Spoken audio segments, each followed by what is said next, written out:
Yuk belajar fisika yuk. Fisika itu asik loh. Bismillahirrahmanirrahim. Assalamualaikum warahmatullahi wabarakatuh. Siswa-siswi yang saya cintai dan saya banggakan, semoga hari ini dalam keadaan sehat walafiat, tidak kekurangan sesuatu apapun. Pada video pembelajaran kali ini saya akan membahas gerak parabola bagian yang pertama dengan pokok bahasan persamaan-persamaan pada gerak parabola. Jangan lupa like dan berlangganan channel Asep Hidayat secara gratis dengan cara klik subscribe. Tidak lupa juga tuliskan komentar dan share video pembelajaran ini ke teman-teman siswa dan siswi semuanya. Kemudian kunjungi juga web bimbelfisikagratis.com untuk melihat video-video pembelajaran yang lainnya.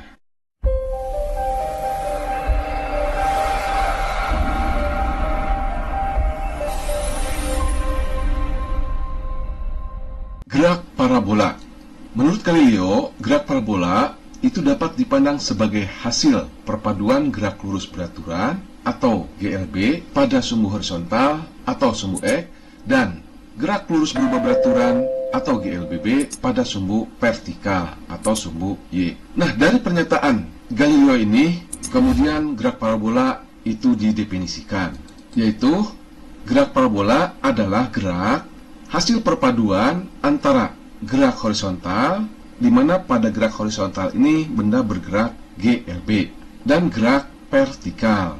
Dan pada gerak vertikal ini benda bergerak GLBB. Nah, seperti diketahui bahwa GLB itu adalah gerak lurus berubah beraturan, di mana kecepatan benda besarnya konstan. Sedangkan GLBB yaitu gerak lurus berubah beraturan, di mana kecepatan benda itu berubah secara beraturan. Gerak parabola disebut juga sebagai gerak peluru. Mengapa? Karena lintasan dari peluru itu berbentuk parabola. Kemudian, dalam kehidupan sehari-hari, gerak parabola dapat Anda jumpai, misalnya ketika Anda menendang bola dengan sudut tendangan tertentu, atau tendangannya itu lebih kecil dari 90 derajat terhadap bidang horizontal, maka lintasan gerak bola akan berbentuk parabola seperti tampak berikut ini. Misalkan ini sebuah bola, kemudian ditendang dengan kecepatan awal π0. Nah, lintasan bola itu akan berbentuk seperti ini atau berbentuk parabola.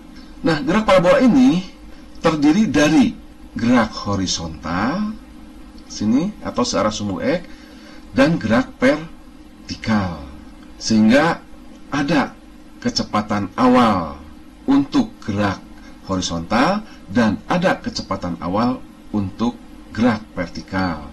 Kecepatan awal untuk gerak horizontal ini merupakan hasil proyeksi kecepatan awal terhadap sumbu X. Kemudian kecepatan awal untuk gerak vertikal ini merupakan hasil proyeksi kecepatan awal terhadap sumbu Y. Nah, kecepatan benda setelah T detik kita namakan dengan πt. Nah, untuk kecepatan searah horizontal atau kita namakan dengan πtx itu besarnya sama dengan π0x. Mengapa demikian? Karena menurut Galileo, untuk gerak horizontal kecepatannya itu konstan atau bergerak GLB. Sedangkan untuk gerak vertikal kecepatannya atau kita namakan dengan πty, semakin ke atas itu semakin kecil kecepatannya. Dan di titik puncak kecepatan benda besarnya sama dengan 0 untuk arah vertikal atau πty. Sedangkan untuk gerak horizontal besarnya tetap sama dengan π0x. Kemudian benda setelah mencapai puncak, kecepatan arah horizontalnya itu besarnya sama. Dan untuk gerak vertikalnya ini benda bergerak jatuh bebas, di mana kecepatannya semakin ke bawah itu semakin besar. Dan kecepatan akhir di sini ini akan sama juga besarnya, itu sama dengan π0x. dengan syarat pada bola yang bergerak parabola ini tidak ada gaya luar selain gaya gravitasi. Nah, dalam pembahasan gerak parabola ini kita mengabaikan gesekan antara udara dengan bola. Mengapa? Karena untuk kelas 10 ini belum mempelajari tentang gaya. Karena kalau ada gaya gesekan antara bola dengan udara, maka jarak terjauh benda ini akan lebih pendek. Seperti tampak pada percobaan virtual berikut ini. Nah, berikut ini sebuah bola akan ditembakkan pada sudut 45 derajat. Nah, yang pertama, bola ditembakkan dengan mengabaikan gaya gesekan antara bola atau benda dengan udara. Berikut percobaannya. Oke, kita ulangi sekali lagi.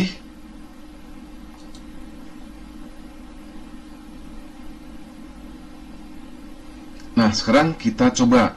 Kalau gesekan udaranya itu kita tambahkan dengan cara menceklis air resisten. Kita coba tembakan dengan gaya gesekan udara, tidak diabaikan. Nah, ternyata jarak horizontal yang ditempuh oleh benda itu menjadi lebih dekat. Ini kalau tanpa gesekan udara, jaraknya adalah 61,6 meter. Kemudian kalau dengan gesekan udara, jarak horizontal yang dapat ditempuhnya adalah 39,1 meter. Jadi jelas di sini gaya gesekan udara sangat berpengaruh sekali pada gerak parabola. Namun pada pembahasan gerak parabola saat ini, nah kita mengabaikan gaya gesekan antara bola dengan udara. Hal ini disebabkan karena kelas 10 ini belum membahas tentang gaya. Jadi masih membahas tentang kinematika.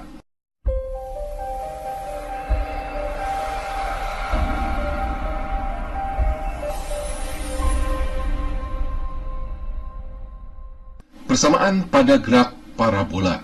Seperti sudah dibahas di depan bahwa gerak parabola itu terdiri dari gerak mendatar dan gerak vertikal. Sekarang mari kita analisis persamaan pada gerak parabola. Nah, yang pertama, persamaan pada gerak mendatar atau GLB. Gerak benda pada sumbu mendatar itu kecepatannya konstan. Ingat, ciri utama dari gerak lurus berubah beraturan adalah kecepatannya konstan. Persamaan yang akan dibahas pada gerak mendatar ini, yang A, yaitu kecepatan mendatar benda. Kecepatan awal benda pada sumbu mendatar atau POX ini ya sama dengan uraian kecepatan awal pada sumbu X. Jadi kecepatan awal ini diuraikan terhadap sumbu X. Nah, besarnya adalah POX. Besarnya POX itu dapat dirumuskan sebagai berikut. Vektor kecepatan awal dan uraiannya terhadap sumbu X dan sumbu Y saya pindahkan ke sini biar lebih jelas. Cos alpha itu sama dengan pi 0x dibagi dengan pi 0. Ingat, cosinus itu adalah sisi di samping sudut, ini sisi di samping sudut, ini sudutnya, dibagi dengan sisi miring. Maka besarnya pi 0x ini tinggal dikalikan silang ke sini sama dengan pi 0 cos alpha. Nah, ini adalah besarnya kecepatan awal pada sumbu X atau pada gerak mendatar. Kemudian, karena kecepatan benda arah mendatar itu konstan, maka kecepatan akhir benda arah mendatar itu besarnya sama dengan kecepatan awal benda arah mendatar, atau ditulis pi 0x itu sama dengan pi tx. Jadi besarnya pi tx itu sama juga dengan pi 0x, yaitu pi 0 cos alpha. Ingat bahwa pada gerak mendatar itu kecepatannya itu adalah konstan. Jadi kecepatan di sini sama dengan kecepatan di sini, sama dengan kecepatan di sini, sama dengan kecepatan di sini, dan sama juga dengan kecepatan di sini. Jadi kecepatannya searah sumbu X adalah konstan. Kemudian yang B yaitu jarak mendatar benda dan dilambangkan dengan X. Nah, jarak mendatar benda itulah dari sini ke sini. Jadi kalau misalkan bendanya itu sampai di sini, berarti jarak mendatar bendanya itu adalah dari sini ke sini. Kalau ada di sini, berarti dari sini ke sini. Kalau benda itu berada di sini, berarti jarak X-nya itulah dari sini ke sini. Dan ini adalah merupakan jarak terjauh yang dicapai benda searah sumbu X. Nah, besarnya jarak mendatar benda itu dirumuskan X sama dengan pi Tx dikalikan dengan T. Ingat rumus perpindahan atau jarak pada gerak lurus, yaitu dirumuskan pi dikalikan dengan T. Nah, tadi pi Tx-nya itu sama dengan pi 0 cos alfa dikalikan dengan T. Kemudian berikutnya yang kedua, yaitu persamaan pada gerak vertikal, di mana pada gerak vertikal ini benda bergerak GLBB. Di sini benda bergerak lurus berubah beraturan pada sumbu vertikal atau sumbu Y, di mana kalau GLBB itu kecepatannya itu berubah secara beraturan.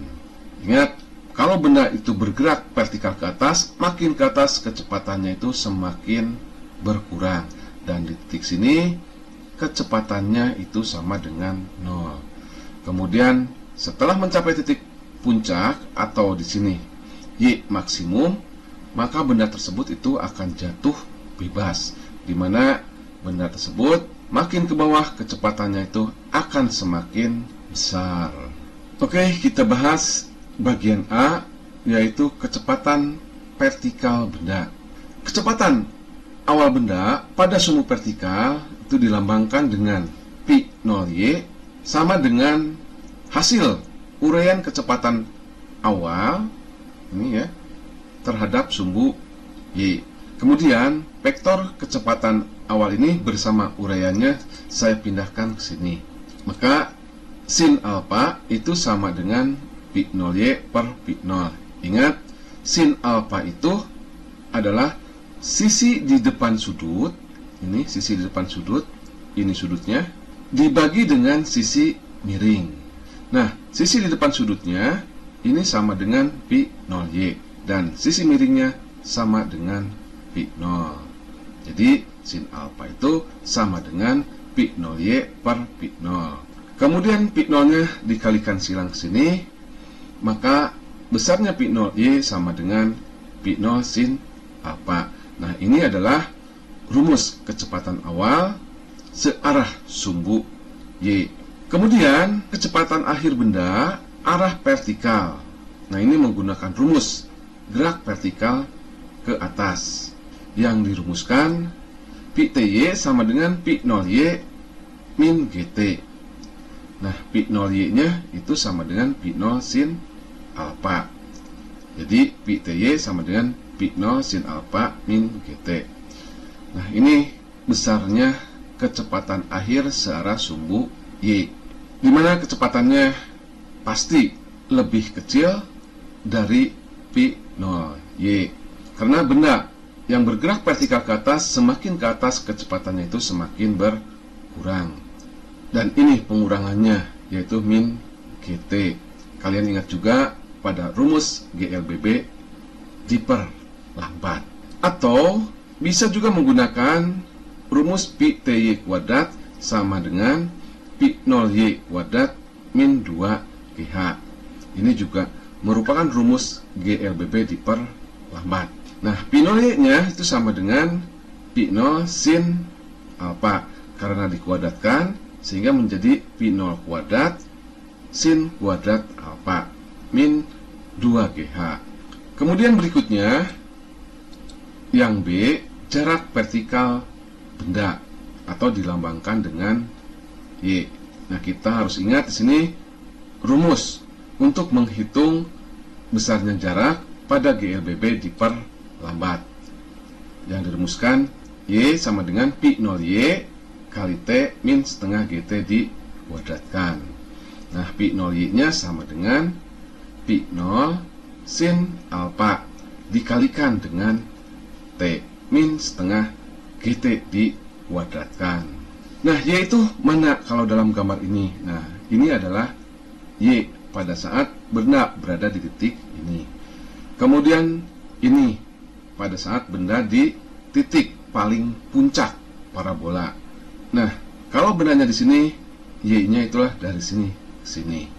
Kemudian di titik terjauh, nah Y-nya di sini sama dengan 0 dan X-nya maksimum. Kemudian berikutnya besarnya kecepatan akhir. Nah, kecepatan akhir di sini sama dengan pi t ya. Nah, kecepatan akhir di sini ini pi tx sama dengan pi t karena pi t-nya ini sama dengan 0. Kemudian ini adalah pi t-nya pada saat benda berada di titik ini. Kemudian di titik terjauh pi t-nya atau kecepatan akhirnya itu sama dengan pi 0. Nah, besarnya kecepatan akhir itu dirumuskan pi t sama dengan akar dari pi tx kuadrat ditambah pi ty dikuadratkan, di mana besarnya pi tx itu sama dengan pi 0 cos alfa dan besarnya pi ty sama dengan pi 0 sin alfa dikurangi gt. Kemudian berikutnya rangkuman persamaan gerak parabola. Nah, dari uraian tadi kita dapat merangkum persamaan gerak parabola. Nah, yang pertama, persamaan atau rumus kecepatan awal. Pada arah sumbu X itu dirumuskan pi 0x sama dengan pi 0 cos alfa. Kemudian pada arah sumbu Y, pi 0y sama dengan pi 0 sin alfa. Kemudian berikutnya yang kedua, kecepatan akhir atau dinamakan juga dengan kecepatan setelah T detik. Pada arah sumbu X, nah, kecepatan akhir itu dilambangkan dengan pi tx sama dengan pi 0 cos alfa. Kemudian pada arah sumbu Y, kecepatan akhirnya dilambangkan dengan pi ty yang besarnya sama dengan pi 0 sin alfa min gt. Atau boleh juga rumus atau persamaan kecepatan akhirnya dirumuskan pi ty kuadrat sama dengan pi 0 kuadrat sin kuadrat alfa min 2ph. Kemudian yang ketiga, persamaan atau rumus jarak atau perpindahan. Nah, pada arah sumbu X itu dilambangkan dengan X yang besarnya dirumuskan pi 0 cos alfa kali T. Sedangkan pada arah sumbu Y itu dirumuskan Y sama dengan pi 0 sin alfa kali T min setengah GT dikuadratkan. Kemudian yang keempat, nah ini adalah kecepatan akhir totalnya. Pi t itu sama dengan akar dari pi tx kuadrat ditambah dengan pi ty kuadrat. Oke, itu adalah rangkuman persamaan gerak parabola. Dan video pembelajaran untuk gerak parabola ini selesai. Kemudian untuk latihan soalnya, ikuti video pembelajaran gerak parabola khusus membahas latihan soal gerak parabola. Jangan lupa like dan tuliskan komentar jika ada materi-materi yang kurang dipahami. Kemudian tidak lupa juga berlangganan channel Asep Hidayat secara gratis dengan cara klik subscribe. Kemudian kunjungi juga bimbelfisikagratis.com untuk melihat video-video pembelajaran yang lainnya. Saya tutup. Billahi taufiq wal hidayah. Assalamualaikum warahmatullahi wabarakatuh.